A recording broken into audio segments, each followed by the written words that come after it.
Hi friends, Shri Arvind Kejriwal കുറ്റവിമുക്തനാക്കപ്പെട്ടു.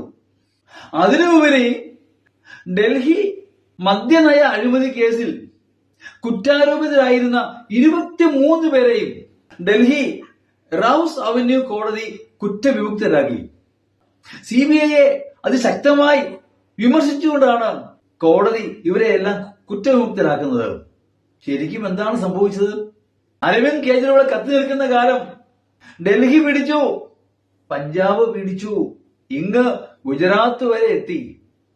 ഗുജറാത്തിൽ 5 MLA-മാരുണ്ട് ആം ആദ്മി പാർട്ടിക്ക്.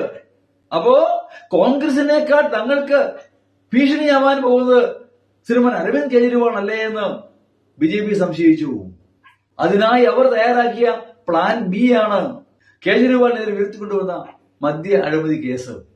6 മാസം ഡൽഹിയുടെ മുൻ മുഖ്യമന്ത്രി ജയിലിൽ കഴിഞ്ഞു. 6 മാസം. മനീഷ് സിസോദിയ അതിൽ കൂടുതൽ ജയിലിലായിരുന്നു. ആദ്യം അറസ്റ്റ് ചെയ്യപ്പെട്ട അദ്ദേഹമാണ്. അങ്ങനെ എത്രയോ പേര്. അപ്പോ ഇലക്ഷൻ വന്നപ്പോഴേക്കും ഇതൊരു പ്ലാൻഡ് പദ്ധതിയായി നടപ്പാക്കപ്പെട്ടു. ആ ഇലക്ഷൻ തന്ത്രങ്ങളുടെ ഭാഗമായിരുന്നു ഇത്. കാരണം കേജ്രിവാൾ ഇന്ത്യ സഖ്യത്തെ പിന്തുണച്ചു. അപ്പോ കേജ്രിവാളിനെ ഒതുക്കി. ബീഹാറിലെ നിതീഷ് കുമാറിനെ കൂടെ കൂടി.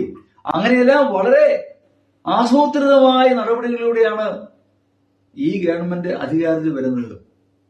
മറ്റു വിധത്തിൽ പറഞ്ഞാൽ ഇപ്പോൾ നമ്മളെ ഭരിക്കുന്ന കേന്ദ്ര ഗവൺമെന്റിന് ജനഹിതം അനുകൂലമാണോ എന്ന് സംശയിക്കേണ്ടി വരും. ലോക്സഭ ഇലക്ഷനില് ജനഹിതം BJP വിരുദ്ധമായിരുന്നില്ലേ എന്ന് സംശയിക്കേണ്ടി വരും. ഇപ്പോ ഇങ്ങനെ തന്നെ നിഗൂഢ പദ്ധതി അല്ലായിരുന്നെങ്കിൽ ഒരുപക്ഷെ ഇന്ത്യ ഭരിക്കുന്നത് BJP ആകുമായിരുന്നില്ല.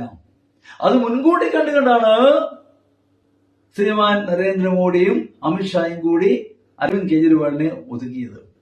ഇപ്പോഴത്തെ അദ്ദേഹം വെല്ലുവിളിക്കുകയാണ്. ധൈര്യമുണ്ടോ വീണ്ടും ഇലക്ഷൻ നടത്താൻ? BJP 10 സീറ്റ് പിടിക്കുകയാണെങ്കിൽ ഞാൻ രാഷ്ട്രീയം നിർത്തും.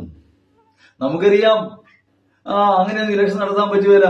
ആർക്കും എന്തും വിളിച്ചു പറയാം. അത് കേട്ടുകൊണ്ടതും ഇലക്ഷൻ നടത്താനാവുകയില്ല. അതും ഭൂരിപക്ഷമുള്ള ഒരു ഗവൺമെന്റ്. എന്താണെങ്കിലും ഈ കോടതി വിധി ഇന്ത്യൻ രാഷ്ട്രീയത്തിൽ ഉണ്ടാക്കാൻ പോകുന്ന ചലനങ്ങൾ വളരെ വലുത് തന്നെയായിരിക്കും. ഒരു സംശയവുമില്ല. ഇതെവിടം വരെ ചെന്നെത്തുമെന്ന് കത്തിരുന്ന് കാണാം. Thank you.